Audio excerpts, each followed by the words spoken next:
પતિદેવે શું ખાઈ લીધું હતું? જય માતાજી મહાદેવ મિત્રો, વેલકમ ટુ મિસ્ટર મિસિસ વાલા મિની વ્લોગ. આજે અમે જવાના હતા ઉત્તમનગર.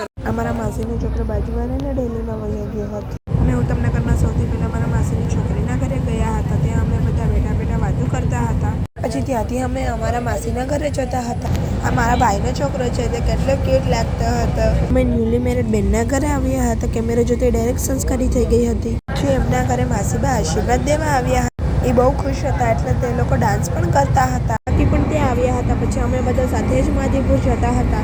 અમારી ગાડીનું પંચર થઈ ગયું હતું. સમાચાર ગયા હતા બધી વસ્તુઓ લેવા માટે. 9 વાગી ગયા હતા અને બહુ જ ટ્રાફિક હતો. અમારા રિસેપ્શનમાં જવા માટે લેટ થતું હતું. આ રોયલમાં અમારા દીદી અને જીજાજીનું રિસેપ્શન હતું. અમે બધા સાથે વેન્યુ હોલમાં એન્ટર થતા હતા.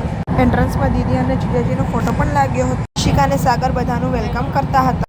પછી અમે સ્ટેજ ઉપર ફોટો પડાવવા માટે ગયા હતા. ત્યાંનું લોકેશન બહુ મસ્ત હતું. મેં કીધું લાવ એકાદો વિડીયો જ ઉતારી લઉં. આ છે અમારો રિસેપ્શન હોલ. કેટલો જ સુંદર લાગતો હતો. અને આ છે અમારા દીદી અને જીજુ. આ બે બધા માટે સ્નેક્સ લેવા ગયા હતા. પછી અમે બધા કઝિન સાથે મળીને સ્નેક્સ ખાતા હતા. ત્યાં જમવામાં અને નાસ્તામાં ઘણી બધી વેરાયટીઓ હતી.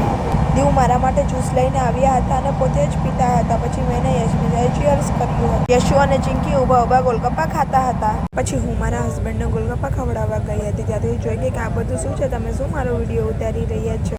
એને ગોલગપ્પા ખવડાવ્યા. યશુ એમને ધરાડ વિડીયો ઉતારતી હતી કે જમાઈ તમને કેવા લાગે તમે. દીવ કે હા બહુ જ મસ્ત ગોલગપ્પા હતા. દીવે આ ખાધું હતું. પછી કે આનો ટેસ્ટ બહુ જ ખરાબ છે. પછી બધા કઝિન સાથે મળીને ડાન્સ કરતા હતા. અમને બધાને બહુ જ મજા આવી રહી હતી. અમારા દીદી અને જીજુ પણ અમારી સાથે ડાન્સ કરવા માટે આવ્યા હતા. રિસેપ્શનમાંથી પછી અમે બધા ઘરે આવી ગયા હતા. બાય બાય ગાઈસ, ફરી મળીએ નેક્સ્ટ ન્યૂ વ્લોગમાં. ત્યાં સુધી જય માતાજી મહાદેવ.